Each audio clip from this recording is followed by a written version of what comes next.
colocar nosso programa para gravar, estou colocando agora. Então, a gente estava falando do bispo, que é uma função intercambiável, com um título diferente para o nome do pastor, e falando, se a gente encontra um indivíduo na rua e fala, ele foi pastor no Ceará, o que a gente vai dizer que ele fazia lá?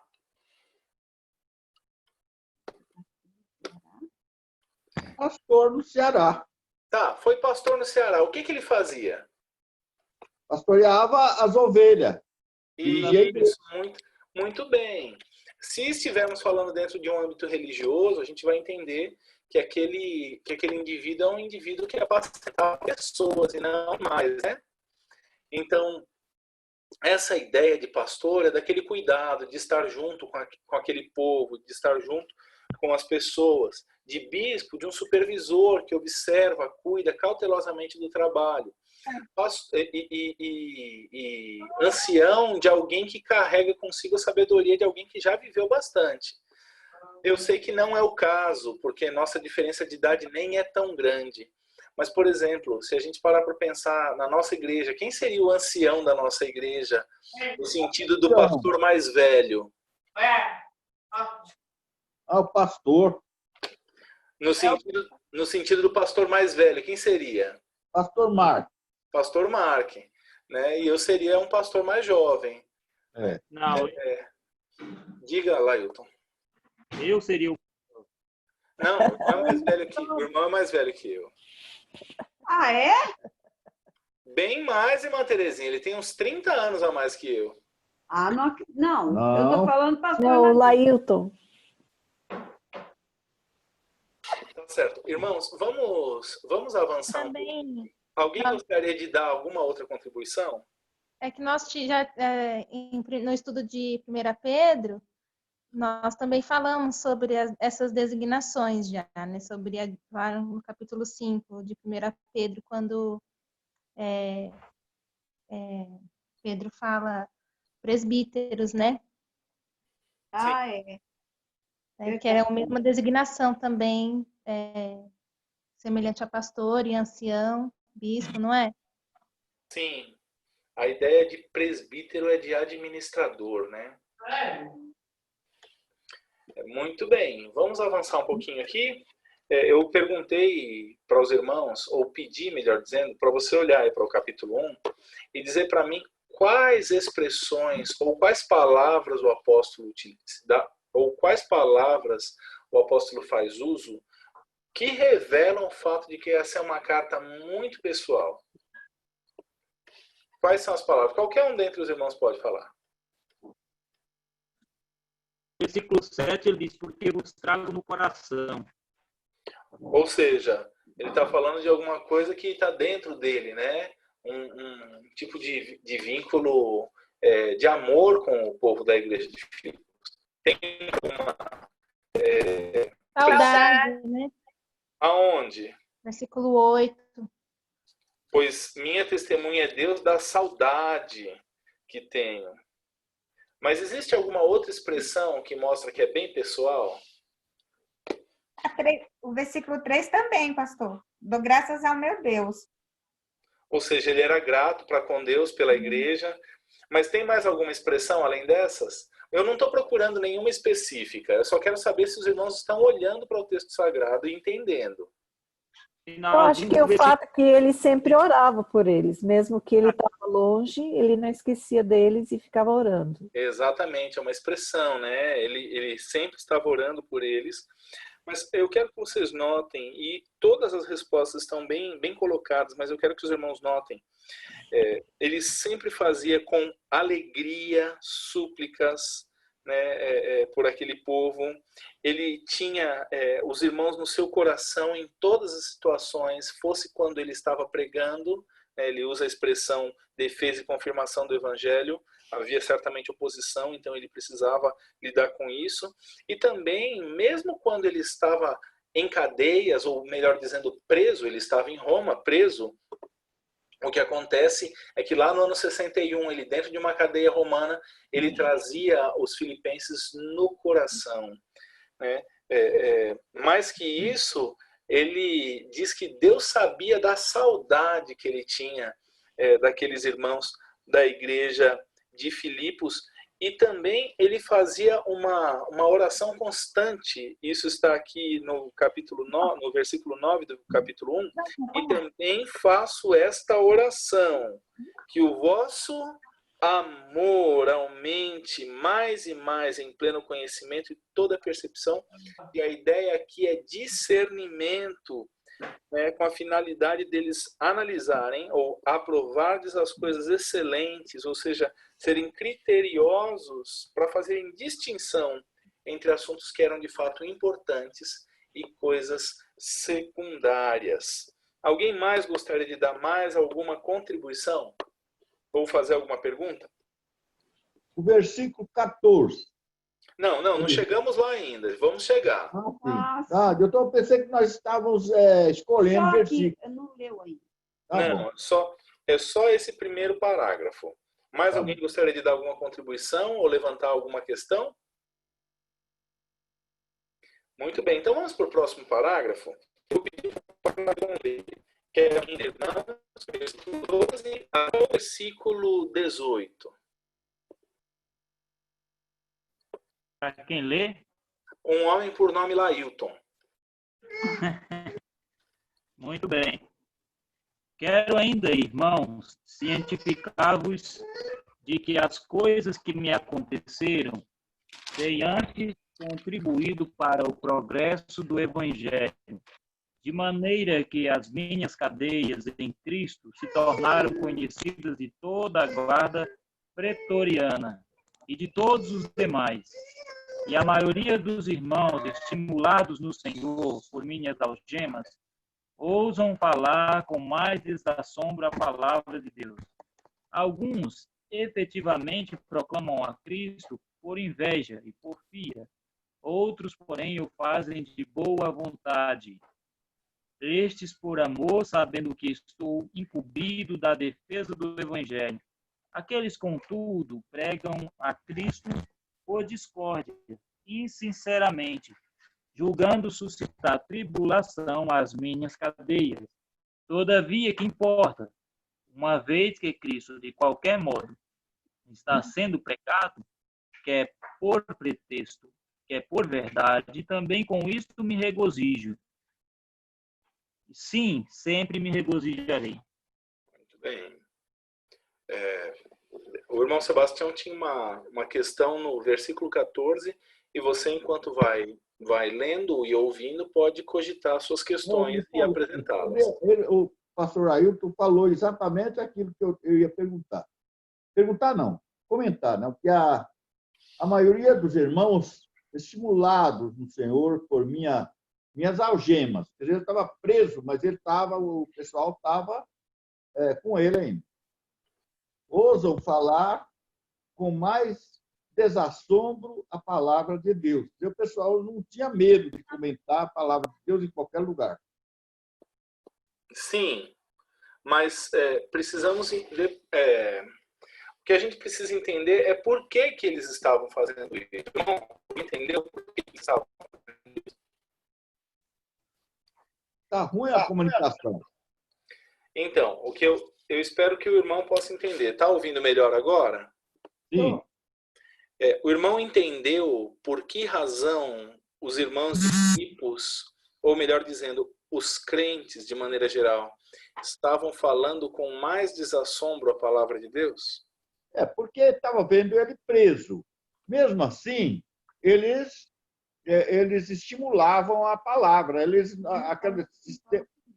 Aquele sistema que estava mantendo ele preso, eles não estavam com medo.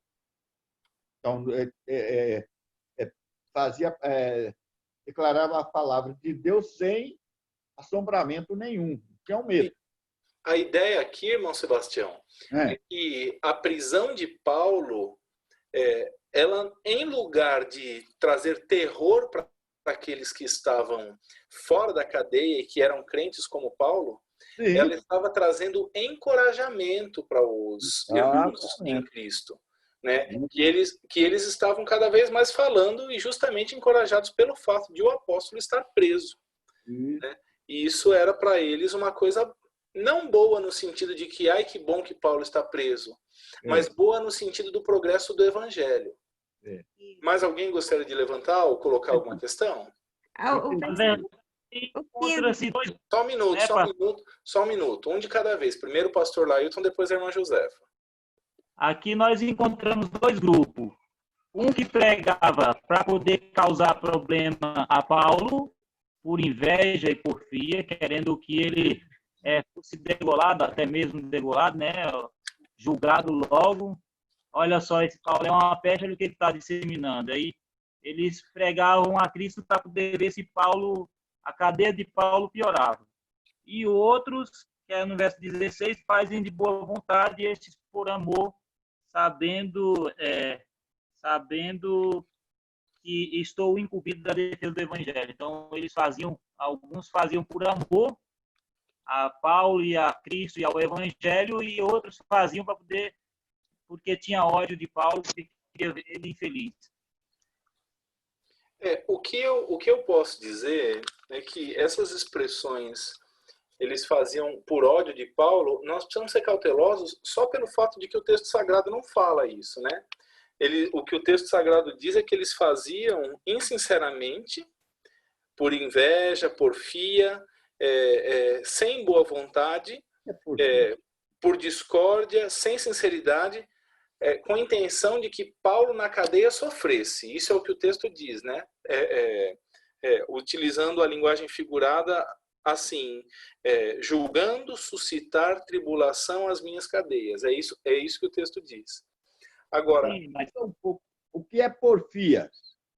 Porfia. A palavra porfia. É disputa, não é? Sim, é uma briguinha. Que a inveja, a gente sabe muito bem o que é. São expressões sinônimas. Eu não consultei, mas eu vou olhar o pai dos burros, um instante.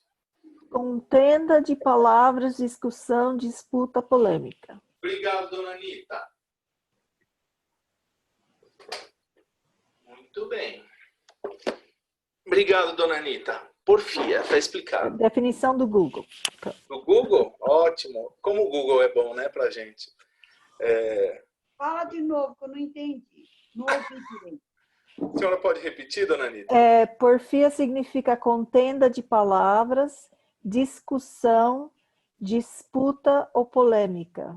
Ah, tá. Entendi. Isso era uma briguinha, entende? Era uma briga, uma discussão.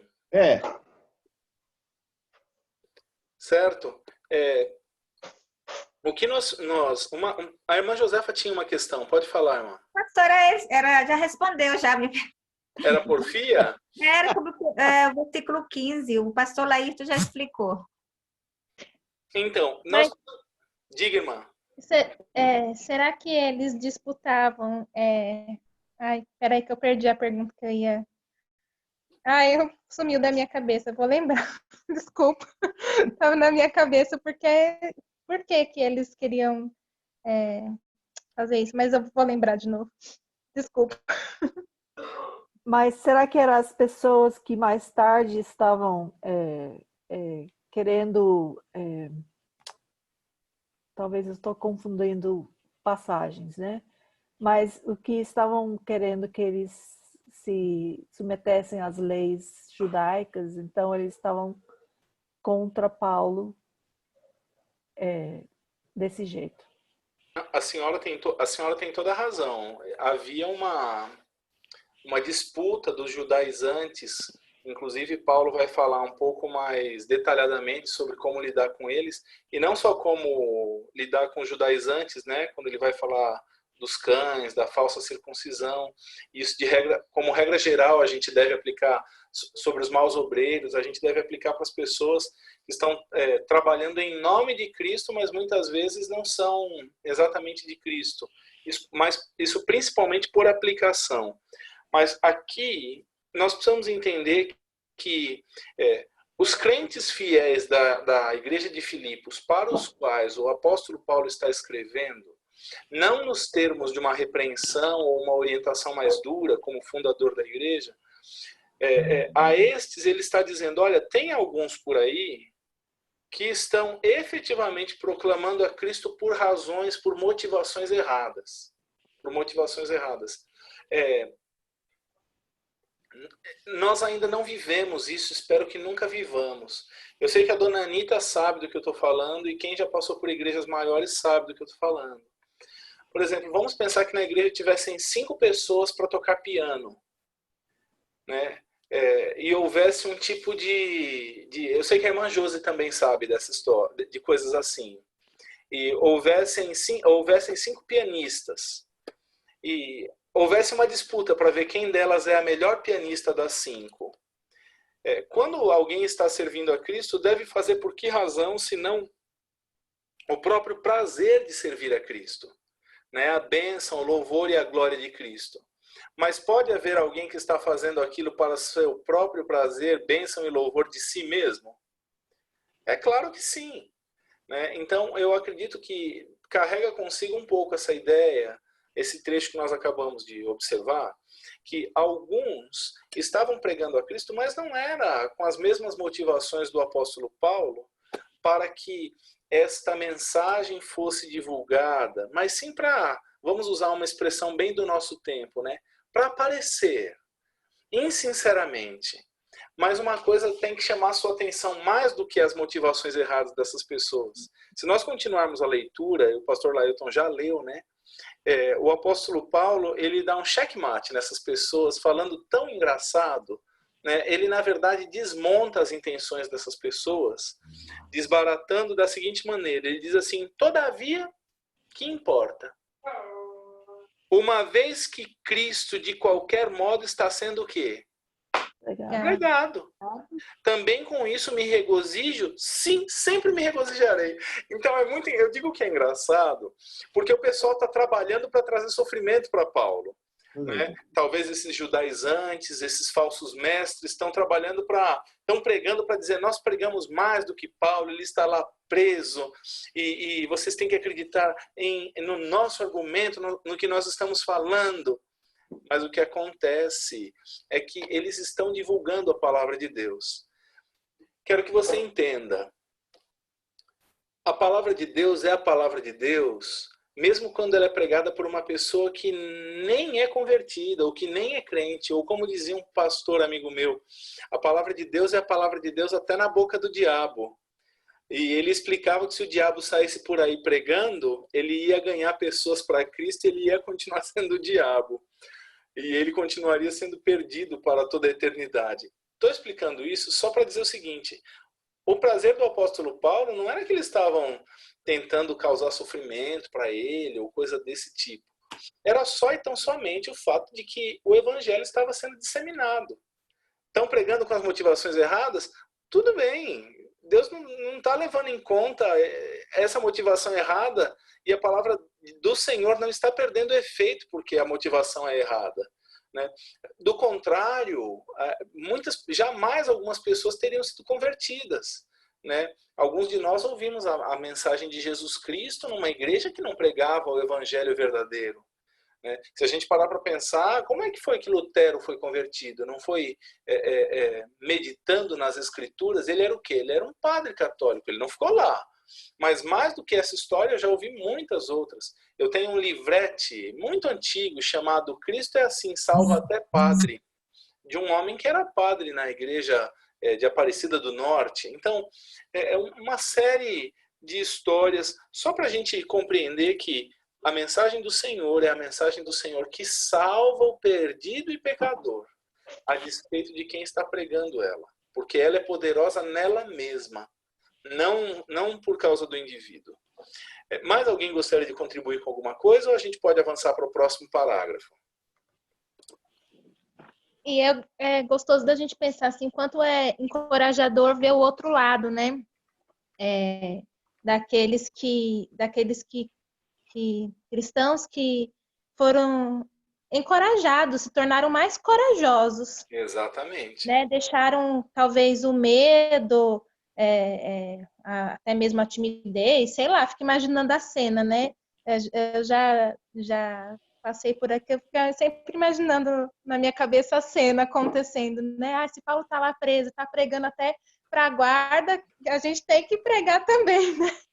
Tem que fazer o nome de Cristo conhecido. Então, sempre é sempre encorajador olhar para mim, olhar para esse lado também, né? De ter coragem, assim como Paulo teve, mesmo preso, ele teve coragem de pregar, continuar anunciando a palavra de Deus, e aqueles que estavam soltos e tinham toda a liberdade se sentiram tão encorajados que foram seguir o exemplo dele, né? Talvez até pela questão de dizer, olha, Paulo não está na rua pregando mais, a gente dá um jeito, ele está pregando para a guarda e a gente vai fazer o que aqui fora? Mas uma das coisas que me preocupa às vezes é a situação da igreja do Ocidente, né? Nós temos tanta liberdade e muitas vezes somos tão tardios para pregar. Isso é uma coisa que deve mexer um pouco com a gente. Mas é isso aí, tá todo mundo indo pelo caminho certo, isso é muito bom. Entendendo corretamente a passagem que eu quero dizer. Vamos avançar? Ou alguém quer fazer mais alguma contribuição, ou algum questionamento, ou alguma discordância? Ainda bem que estamos distantes, ninguém pode me bater hoje. Só minha esposa que está aqui pertinho. O interessante aí também é notar que os que pregam de boa vontade são elogiados por Paulo. Os Sim. outros, ele não elogia, né? Eu acho que quem sai perdendo é quem vai pregar por discórdia ou querendo fazer o seu nome próprio. Sim. Eu levanto e vou pegar no Parque Santa Teresa para dizer que eu sou o bambambam, o melhorzão. Querendo fazer o meu nome conhecido e não o nome de Cristo. Isso é uma coisa ruim para mim mesmo, porque eu não vou receber galardão nenhum dessa obra que eu estou fazendo, ainda que pessoas sejam salvas. Fato. Muito bem, é isso aí. E, pastor, vamos. Diga. Eu só vou voltar um pouquinho lá na porfia, que foi responder, logicamente, uma palavra. A questão respondeu certa, mas no vocabulário popular, eu acho assim, que a porfia é arenga, fuxico, difamação, assim, no comum, no geral. Sim. Eu acho que é isso. Na verdade, a definição que foi dada foi a definição do dicionário, né? A definição do dicionário é aquilo que a gente deve entender. Exatamente. Mas no comum, eu acho que por exemplo, o cara não gosta de você, por exemplo, não gosta de mim, então é mais fácil ele me derrubar fazendo fofoca, arenga, fazendo falsas comunicações, enfim, tudo aqui que depõe contra as pessoas em um determinado grupo, aquele grupo vai ficar pensando, será que é verdadeiro isso que o cara está fazendo? Então, é isso que mais ou menos deu para mim entender o que significa porfia. Não sei se é exatamente isso. Sua compreensão é válida, irmão Sebastião. Mas a primeira vez, só para o irmão entender, a primeira vez que eu me deparei com essa palavra foi um amigo meu que gostava muito de criar pássaros. E ele contando que teve um pintacilgo, acho que o irmão já ouviu falar desse passarinho, né? Muito. Ele tinha um pintacilgo e ele gostava muito desse pássaro. E a irmã dele era costureira. Então, o que acontece é que a irmã dele começava... Lembra aquela maquininha, irmã Terezinha? Que tinha um pedal embaixo e uma correia do lado? Sim. Aí você começa a pedalar, ela tem um barulhinho típico, né? Um tic, tic, tic, tic, tic. É o barulho quando mexe no pedal. No pedal.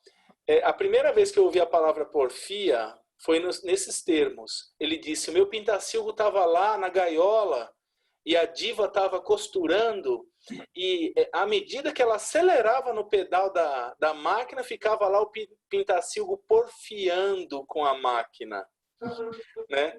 É a ideia da disputa, é a ideia do conflito, é a ideia de um tentando falar mais alto que o outro, né? Palavras ali jogadas ao vento, um confronto, ainda que não um confronto de faca e de morte, mas um confronto de enfrentamento. Palavra, enfrentamento. Porque para essas coisas que o irmão usou todos os sinônimos possíveis, né? Tipo fofoca, mexerico, desrespeito, tem outras palavras, né? Mas é isso. Nós podemos avançar, irmãos? Sim, pode, pastor. Desqualificar. Exatamente. Vamos lá, versículo 19. Porque estou certo de que isto mesmo, pela vossa súplica e pela provisão do Espírito de Jesus Cristo, me redundará em libertação, segundo a minha ardente expectativa e esperança de que em nada serei envergonhado, antes com toda a ousadia, como sempre, também agora, será Cristo engrandecido no meu corpo, quer pela vida, quer pela morte. Porquanto para mim o viver, esse é um dos meus versículos favoritos, para mim o viver é Cristo e o morrer é lucro. Entretanto, se o viver na carne traz fruto para o meu trabalho, já não sei o que hei de escolher. Ora, de um e outro lado estou constrangido, tendo desejo de partir e estar com Cristo, que é incomparavelmente melhor, mas por vossa causa é mais necessário permanecer na carne.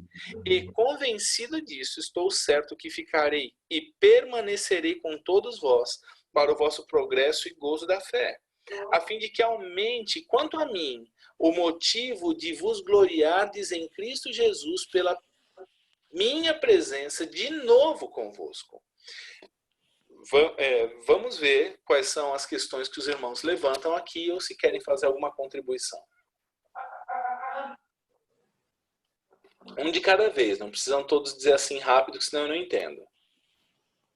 Então, o versículo 21 também é um dos meus preferidos do capítulo 1. Mas eu gostaria muito que isso fosse uma verdade na minha vida, assim como foi na de Paulo. Somos dois. Pastor, Iga. o versículo 19 e o 20, me explica esses dois versículos. Porque estou certo de que isso mesmo, pela vossa súplica e pela provisão do Espírito de Jesus Cristo, redundará em libertação.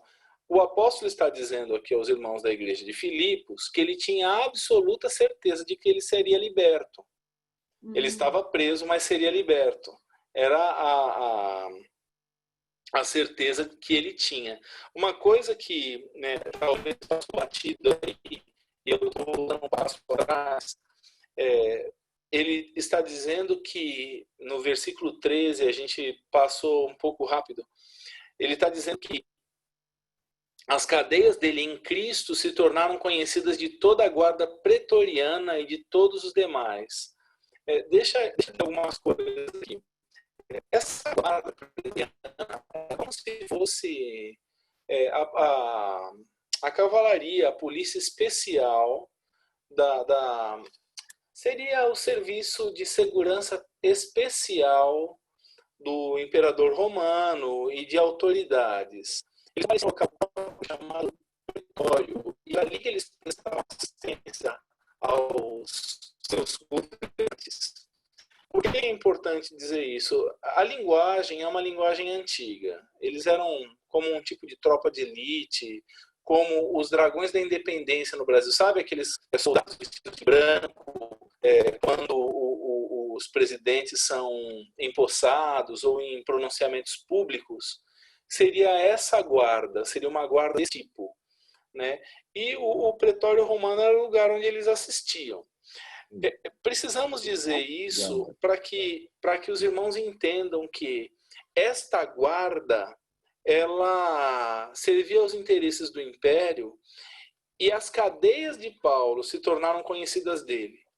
Os comentaristas, os dois que eu consultei, o Dr. Charles Harry e o Dr. Warren Wiersbe, eles têm afirmado que essa expressão que Paulo usa, que suas algemas em Cristo se tornaram conhecidas desta guarda, é porque era diferente a maneira como Paulo estava preso. Tantas vezes pensando numa cadeia comum, numa cadeia com grades e tal. Paulo passou por um lugar assim, uma altura, mas ele ficava como era. Pastor, está muito ruim. Desculpa. Tá falhando muito. Tá ruim. Desculpa, meu computador está avisando que meu som está ruim. Eu vou falar mais devagar, tá bom? Vocês entenderam o que eu disse? Então, é que eu disparo, aí eu não quero parar mais.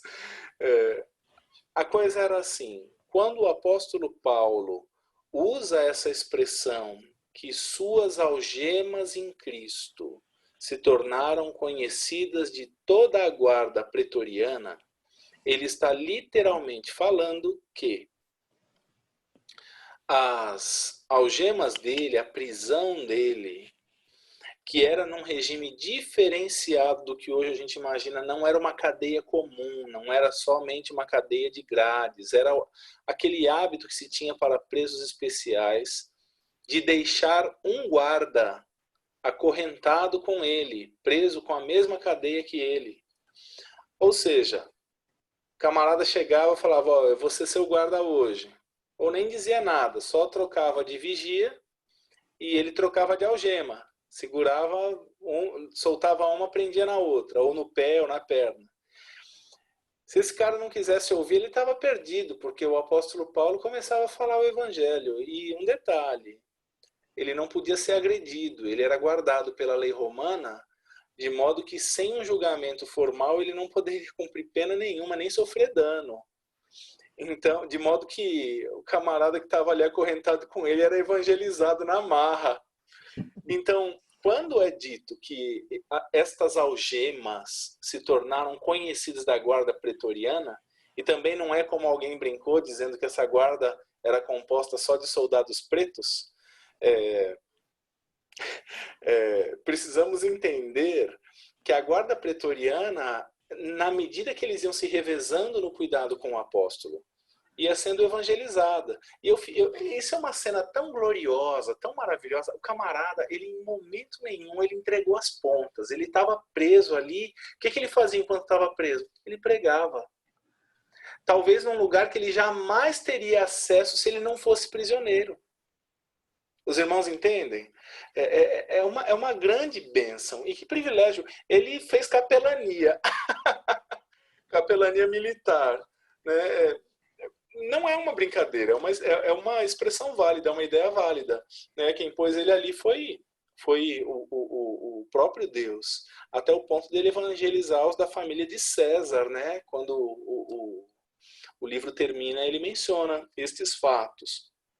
Mas eu quero avançar novamente para o terceiro parágrafo aqui e terminar a resposta para a irmã Terezinha, antes de você dar a palavra novamente. Diz aqui que ele tinha uma expectativa ardente, estava cheio de esperança de que não seria envergonhado e que, como sempre, também naquela situação, Cristo seria engrandecido no corpo dele pela vida e pela morte. Ou seja, ele tinha absoluta certeza que duas coisas eram muito possíveis. Primeira delas, se ele fosse útil ao ministério, para encorajamento dos irmãos, para o trabalho de evangelização e para ganhar mais e mais almas para o Senhor, ele não vai ter isso. Cortou de novo. Vou voltar, perdão. Ele tinha plena certeza de que se continuasse vivo e fosse útil para a obra de Cristo, ele continuaria vivo e seria liberto. Entendeu, irmã Terezinha? Entendi. E que se a missão dele já estivesse cumprida, ele não glorificaria Cristo evangelizando mais. Antes, entregando a própria vida, como foi o que de fato aconteceu. O apóstolo Paulo morreu. Ele, como a história, não fatos, bíblicos, mas fatos que a história menciona, né, ou pelo menos a tradição da história menciona, dizem que ele foi decapitado, tá? Mas isso não temos prova, como é que eu posso dizer, bíblica desse fato. Mas o apóstolo Paulo tinha certeza, olha, na vida ou na morte, vou glorificar a Cristo. Eu quero que vocês entendam. Ele vai falar muito sobre a partida dele, sobre morrer. E talvez isso é uma coisa que mexe um pouco com vocês, né? Hoje eu falava com a minha avó, o pastor Lailton até ouviu. Eu falei, ô vó, que conversa da senhora só falando de morte, de gente morta. Ela falou, e você tá com medo dos... Pronto. Agora melhorou. E minha avó falou, e você tá com medo dos mortos? Aí eu falei, não, vó. Eu só acho que a senhora tem que se concentrar mais nos vivos. Eu disse a ela. Minha avó é idosa, ela tem um pouco mais de idade que o irmão Sebastião. Mas uma coisa me chama muito a atenção. Nós, mesmo cristãos, com até certo nível de maturidade... Desculpe, irmãos, eu estou tentando fazer o melhor. Eu não tenho como alterar minha conexão aqui. Eu sei que você está fazendo o melhor, mas é assim mesmo. Eu sei. O que eu estou dizendo, irmãos, é que mesmo como cristãos e sabendo da nossa vida, nós temos um vínculo tão profundo com esse mundo e com essa vida que a morte nos causa um grande assombro, como se a gente nunca tivesse ouvido falar dela, entende? A gente brinca muitas vezes, mas infelizmente é uma verdade. A gente lida com a morte como se a gente tivesse nascido para viver perenemente aqui nesse mundo. É verdade. Então, é isso. O apóstolo Paulo estava pronto. Ele estava pronto. Ele usa, inclusive, a expressão, eu estou apertado dos dois lados. Se eu morrer, eu vou estar com Cristo, que é maravilhoso, é infinitamente melhor. Eu não vou estar mais preso aos laços dessa vida. Não vou estar mais preso a nada. Eu vou estar finalmente completamente livre. Mas se viver aqui produz fruto para o meu trabalho, eu estou em aperto, porque eu não sei o que eu devo escolher. Como se tivesse nas mãos dele escolher. Mas a coisa aqui, e eu acho que é um grande aprendizado para a gente, é anelar o céu. Não com a mente, isso é uma frase que não é minha, eu ouvi isso de um professor meu do seminário. Não querer o céu de maneira que você vira terra. Não é isso. Querer o céu como o local realmente da cura de todas as suas dores. Paulo não estaria mais preso no céu, né? Estaria completamente livre. Mas também querer o céu pela motivação certa. Mas também, enquanto estamos aqui, fazer aquilo que devemos fazer, né? Trabalhar o quanto podemos trabalhar para o Senhor. Para o Senhor. Isso é muito importante ressaltar. Trabalhar para o Senhor. É um privilégio e uma bênção poder servir ao Senhor enquanto estamos aqui. Vamos ter dores? Sim. Vamos ter sofrimento? Sim. Mas temos que servir ao Senhor. Alguém mais gostaria de fazer alguma colocação ou perguntar alguma coisa?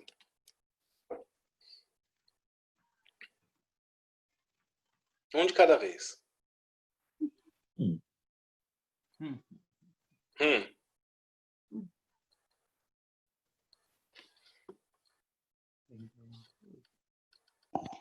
Quando ele está falando no versículo 24, que por vossa causa ele permanecerá na carne, ele está falando exatamente de que causa? Pelo trabalho de ganhar pessoas para o Senhor, irmã Rita. De orientar a igreja de Deus, se eu estou entendendo da maneira correta aqui o versículo 24. Né? A ideia dele, aqui, não só no versículo 24, mas em toda essa sessão, é justamente de que ele tinha esse anseio de se desvencilhar de toda a prisão aqui desta vida, mas que a melhor coisa era, embora estar com Cristo fosse superior, mas era literalmente gastar sua vida para servir ao Senhor aqui na terra, se isso fosse precioso ou do desejo do Senhor Deus. Espero que eu consegui responder a questão da irmã. Sim. Eu acho que aí ele fez a decisão dele, né, pastor? Ele estava em dúvida lá, que estava em aperto, sem saber o que escolher. Aqui ele diz, ó, por causa de você, eu acho que é melhor ficar vivo, hein? E voltar aí e ainda ajudar Sim. os irmãos em alguma coisa. Sim, exatamente. Eu me lembro muito quando o pastor de um amigo meu, o filho dele faleceu. O filho dele era pastor de uma pequeníssima igreja em Barra do Chapéu, interior de São Paulo. Não sei se vocês já ouviram falar. O pastor Olney Silveira Lopes. O pastor Olney saiu de uma igreja enorme, acho que quase umas pessoas com membros. Ele era pastor titular. E o Leonardo dele faleceu. Ficou muito bem. Uma dessa parte ele começou, ele estava fundando uma igreja. Então, a igreja tinha 5 pastores. Ele falou, a igreja falou, olha, irmãos, eu entendo da parte do Senhor que eu devo fazer isso. E o que aconteceu foi que ele deixou um salário gordo, muitos privilégios e morar numa cidade enorme e cosmopolita como São Paulo. Uma cidade de uma igreja rural, com 60 pessoas só. Que diferença de rebanho, né? De quase 2.000 para 60 pessoas, para ser uma bênção lá e produzir frutos, convicção espiritual. Né? E isso é o que o apóstolo Paulo está revelando aqui. Olha, eu quero estar com Cristo, mas eu estou decidido ficar assim para produzir fruto para o Senhor. Né? E eu estou apertado porque eu amo vocês, mas gostaria muito de ir para o céu. Então, é isso. Alguém mais gostaria de fazer alguma colocação ou pergunta? Muito bem. Vamos avançar. Eu novamente vou pedir para o pastor Lailton ler para a gente os versículos de 27 a 30. Vivei, acima de tudo, por modo digno do Evangelho de Cristo, para que, ou indo ver-vos, ou estando ausente, ouça no tocante a vós outros, que estáis firmes em um só espírito, como uma só alma, lutando juntos pela fé evangélica, e que em nada estáis intimidados pelos adversários, pois o que é para eles prova evidente de perdição, é para vós outros de salvação, e isso da parte de Deus. Porque vos foi concedida a graça de padecer por Cristo, e não somente de crerdes nele, pois tendes o mesmo combate que vistes em mim, e ainda agora ouvis que é o meu. Bem, obrigado, pastor. Alguma coisa chama a atenção dos irmãos? Eu tenho algumas coisas para falar aqui dessa sessão, mas eu queria ouvir dos irmãos primeiro.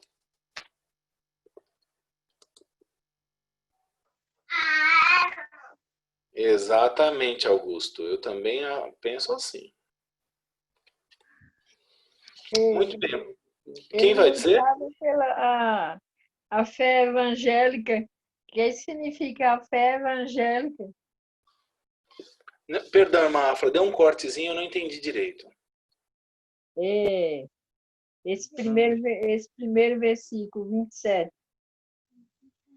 E ele lutando junto pela fé evangélica. Muito bem. É uma colocação, acho que muito relevante, e nós vamos chegar nela. Segura seu dedo aí no capítulo 1, mas vira, por favor, algumas páginas aí para o capítulo 3, uma página aí para o capítulo 3, versículo 20. Versículo 20. Vamos ler o que está escrito ali. Diz assim: pois a nossa pátria está onde? No céu.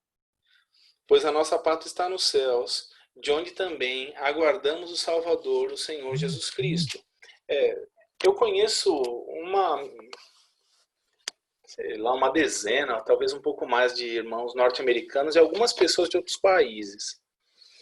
E é engraçado como, por mais longe que eles estejam dos seus países, radicados muitas vezes em outros países, uma das coisas interessantes é como eles guardam alguns hábitos que são típicos, que caracterizam eles, alguns com sotaques e hábitos. Conversando com uma família de origem estoniana, eu fiquei sabendo que dentro da casa dessas pessoas havia o hábito europeu de se fazer conserva. Então, uma vez eu falei, sua mãe fazia, que era a pessoa que veio da Estônia mesmo, sua mãe fazia conservas? Ela falou, fazia, Arthur, fazia de tudo. Fazia conserva de beterraba, conserva de repolho, conserva de pepino, conserva de peixe, conserva de carne. E dá certo, dá certo. Eu fui na casa de uma pessoa de outra origem, e uma das coisas que me chamou muito a atenção é que o almoço era uma coisa bem leve, era quase um tipo de lanche. E o lanche que me ofereceram, inclusive eu não gosto muito, por isso rejeitei, foi na hora do almoço lá, sei lá se a gente estava fazendo uma massa para passar na parede, não lembro agora. Era um sanduíche de creme de amendoim com geleia. Eu pensei, coisa arada que não mistura direito, né? Creme de amendoim com geleia, mas dizem que é hábito, é costume e as pessoas gostam. Bem, muito bem. Dizem que é muito saudável, inclusive. Mas a ideia de que nossa pátria está nos céus nos dá uma cidadania diferente, entende? Então, se nós somos cidadãos do céu, nós temos que carregar conosco os hábitos dos cidadãos dos céus.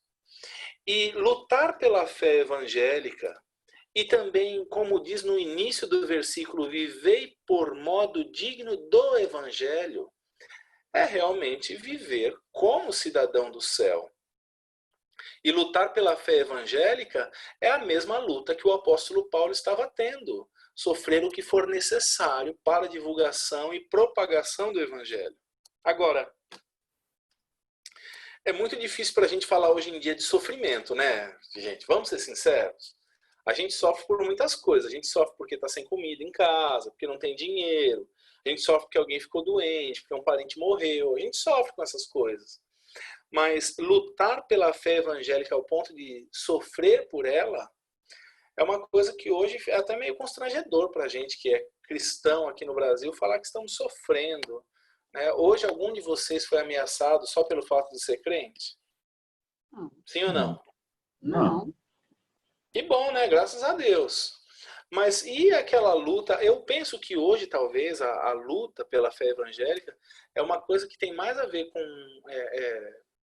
desenvolver o caráter de Cristo e o fruto do Espírito em nós, do que muitas vezes sofrer algum tipo de perseguição, né? Como o próprio apóstolo Paulo estava sofrendo aqui, encarcerado em Roma, né? Eu espero que a irmã Afra entendeu que lutar pela fé evangélica é uma coisa que caracteriza, né? A fé evangélica é a fé que é baseada no evangelho.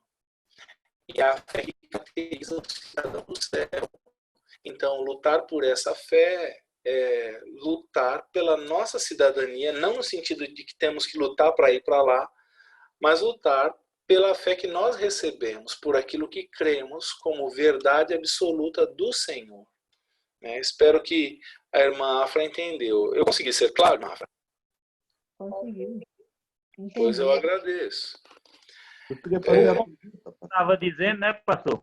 Como o senhor estava dizendo, do cidadão de outro país, lutar pela evangélica é manter essas características que eles têm, de fazer conserva.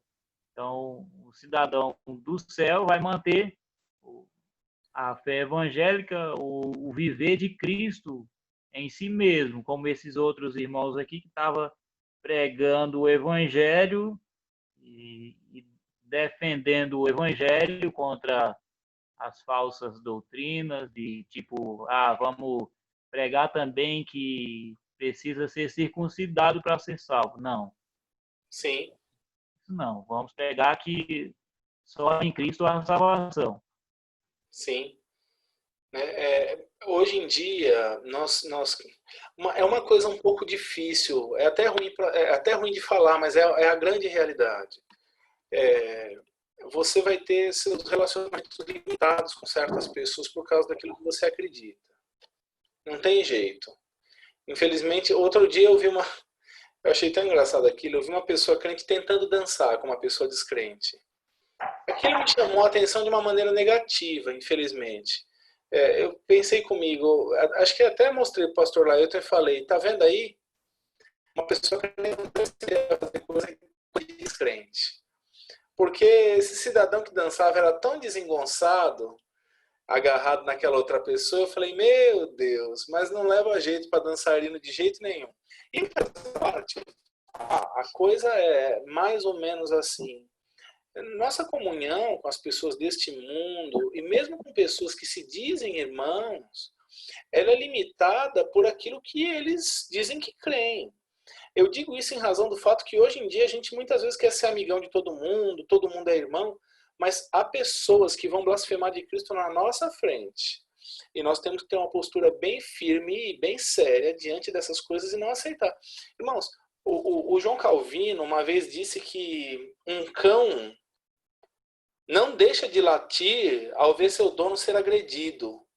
Quanto mais ele, vendo o seu senhor sendo humilhado publicamente na frente, muitas vezes a gente vê o evangelho sendo blasfemado e a mensagem da cruz sendo ridicularizada e coisas desse tipo. E a gente vai ficar com a boca fechada ou não vai tomar partido. Vai ser como está na moda chamar isentão. Não, é você isento. Não existe essa situação. Ou você está de um lado ou do outro. Se você ficou quieto, já está do outro lado. Não tem jeito. Né? A fé, lutar pela fé evangélica, é lutar para manter essas características da nossa cidadania celestial. Como bem colocou o pastor Lailton aí ao final da minha fala. Eu espero que está fazendo sentido para os irmãos, porque muitas vezes a gente estuda um livro desse, que é um livro muito agradável da leitura, que é Filipenses, e não nota quantas verdades tão profundas ele traz consigo. Né? É um livro muito agradável de ler, mas a grande verdade é que, de certo modo, serve para abrir os nossos olhos de como é, de fato, viver para Cristo, como era o viver para Cristo de Paulo. O viver para Cristo de Paulo levou ele para a cadeia. Ele não se tornou amigão dos compatriotas judeus dele. Na verdade, foi por causa desses compatriotas que ele estava lá. Vai lembrar isso aí. Sofreu o dano. Lutou pela fé evangélica, literalmente. Muito bem. Esse era o desejo do apóstolo Paulo, né, para os filipenses. Exatamente. É que eles vivessem assim, acima de tudo na vida deles, né? Que eles vivessem de modo digno do evangelho. E era para eles lutarem juntos como igreja, né? Eu entendo assim, não sei se você está Tá certo, exatamente isso. O que eu estou pensando, mas lutar juntos, né, pela pureza da mensagem do Evangelho, né, para que isso ficasse bem evidente. E creio que hoje em dia, para a gente lutar pela fé verdadeira, pela mensagem verdadeira do Evangelho, não um Evangelho falso, ou um Evangelho diluído, ou um Evangelho falso mesmo, né? Como social, um Evangelho social. Que muitas vezes a gente vê hoje em dia muitas igrejas com o nome de evangélica, né? Mas quanto do Evangelho verdadeiro tem sido ensinado, tem sido pregado? Às vezes nada, só o nome, né? E aqui Paulo faz essa exortação para nós de viver, acima de tudo, de modo digno do Evangelho. Eu tenho ido com bastante frequência na casa da minha avó nesses dias. Amanhã eu não estarei lá, mas eu tenho ido com bastante frequência para dar uma assistência lá para ela, né? Uma coisa engraçada,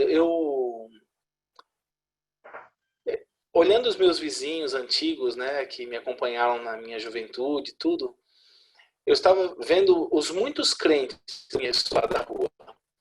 Fiquei feliz de ver alguns amigos que vivem uma vida trevosa serem alcançados pelo Evangelho, né? Mas eu fiquei pensando, olha, meu vizinho do lado de casa, eles eram crentes de uma igreja conhecida, não vou falar os nomes, mas eu nunca fui convidado para ouvir a mensagem. Nunca. Nenhum deles nunca me apresentou o Evangelho. Os irmãos entendem o que eu estou falando? É tipo assim, cidadania do céu só para mim. O que é bom é para mim e para você vai ser bem quentinho. Entende o que eu estou dizendo? Isso é um pouco complicado. Eu não penso muito na gente, né? Nunca ouvi o Evangelho desses. Pelo que, inclusive, vocês falavam, era justamente aquilo que falavam. Mas isso é para um outro momento. Tá? O desejo de Paulo aqui é que eles não estivessem intimidados, que eles estivessem firmes. Né? E ele termina o trecho dizendo: pois tendes o mesmo combate que vistes em mim, e ainda agora ouvis que é o meu. Ou seja, ele termina a sessão na mesma maneira como ele começou. Ele diz assim, lutando juntos pela fé evangélica. E ele está dizendo que ele continua no combate, mesmo preso. Então, amados, o capítulo 1 ele é um capítulo muito rico mesmo. E dá para a gente crescer muito se começarmos a colocar em prática aquilo que estamos lendo.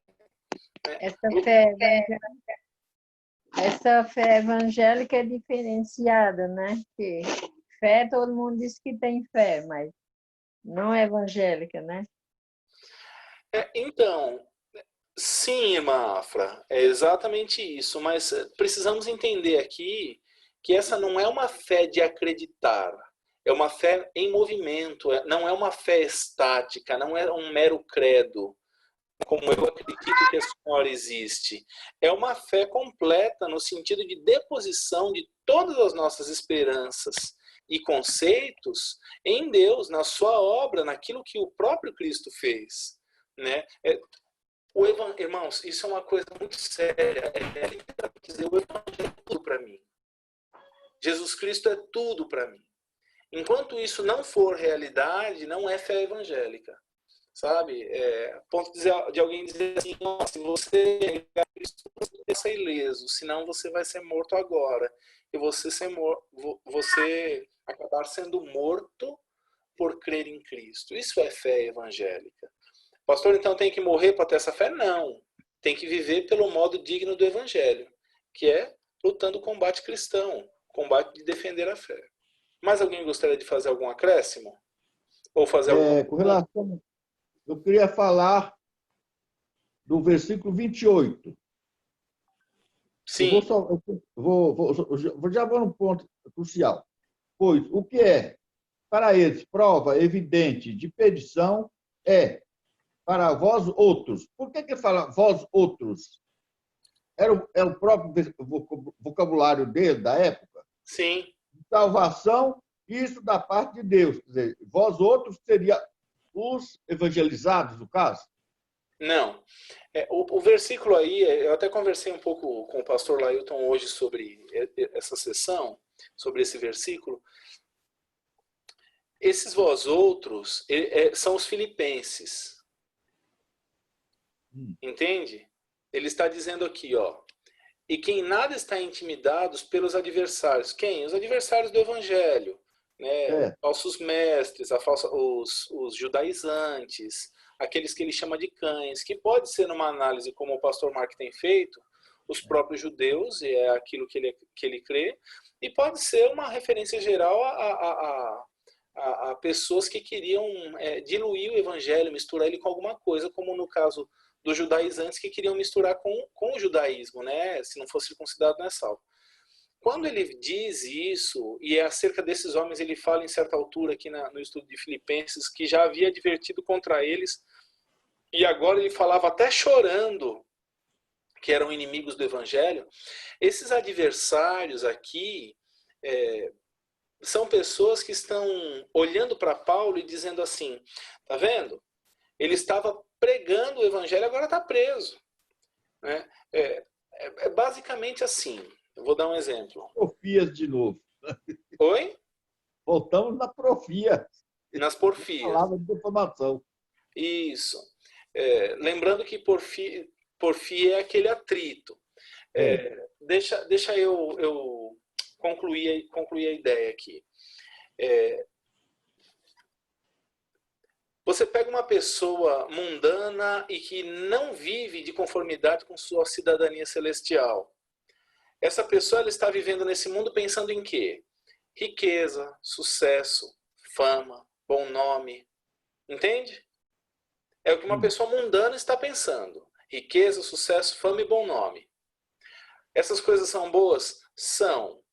Quando elas são o preço que a gente paga para crer em Cristo, elas não são boas. Ou seja, se é ou crer em Cristo ou isso, é melhor você crer em Cristo e deixar essas coisas de lado. Por que razão eu digo isso? Vamos pegar um indivíduo que está solto, livre e com sua conta bancária cheia. Para esse indivíduo que não crê em Cristo, estas coisas não são sinais. Ele tem as bênçãos de Deus, as bênçãos físicas que Deus derrama de maneira generalizada sobre a humanidade.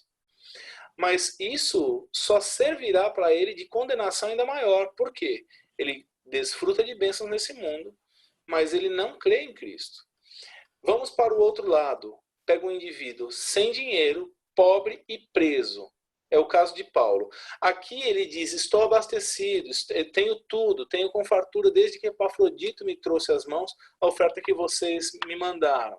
Mas vamos pensar na situação de um homem preso por causa do evangelho. Em termos humanos, esse homem está tendo o quê? Sucesso ou destruição ou desgraça? Os irmãos entenderam minha pergunta? Entendi. Em termos humanos, uma pessoa que está presa por causa do evangelho está tendo sucesso ou desgraça? Não. Segundo a palavra de Paulo, não. É uma palavra de sucesso. Em termos humanos. Humano. Uma pessoa assim está tendo sucesso ou desgraça? É uma derrota. Hã? É uma desgraça, é uma derrota, no caso. É uma derrota, é uma desgraça. Mas Paulo está dizendo, olha, para o mundo, essas coisas são sinal. Eu quero usar a expressão que ele usou. É prova evidente de perdição. Mas estar preso e sofrendo pelo evangelho é prova evidente de salvação da parte de Deus para vocês. Então, eu quero que os irmãos entendam que a unidade de medida aqui é diferente. A característica a ser medida é diferente. Né? A régua com a qual se está medindo não é a régua mundana. É o metro que mede a cidadania celestial. O parâmetro aqui é a imitação de Cristo, não o sucesso nessa terra. Então, quando uma pessoa do mundo vê um crente e diz, esse aí é um tonto, a gente passa a perna nele facilmente, porque ele não tem a maldade desse mundo, o camarada está pensando que está xingando o outro. Mas, na verdade, ele está fazendo o quê? Elogiando. Os irmãos entenderam a analogia, a comparação? Uma pessoa que é de Cristo, que vive de modo digno do Evangelho, né, ele vai sofrer nesse mundo. E o incrédulo vai chegar a dizer que ele é um besta. Mas a grande verdade é que ele é uma pessoa de Deus e que está sofrendo pela causa certa, que é a causa de Cristo. Espero que eu me fiz entender, espero que eu fui claro o suficiente.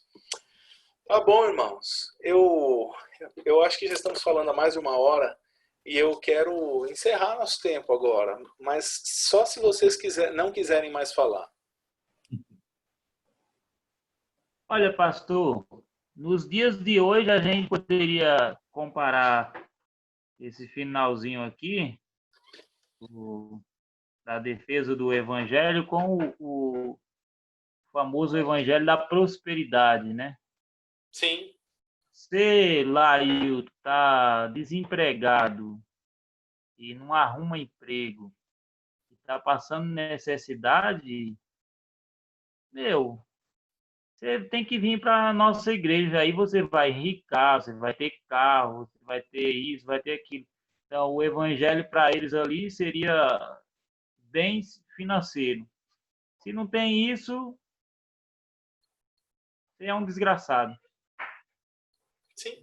Ué, foi exatamente isso que o líder da maior igreja da prosperidade do Brasil falou. Ele falou: esse negócio de salvação pela graça, isso é uma desgraça. Eu não quero essa desgraça, né? Eu sou do caminho do sacrifício, de fazer voto com Deus. E você que defende salvação pela graça, não vem ensinar o povo dessa igreja aqui sobre salvação pela graça, porque isso é uma desgraça. Foi o que o grande Edir Macedo falou, mas isso é um outro momento.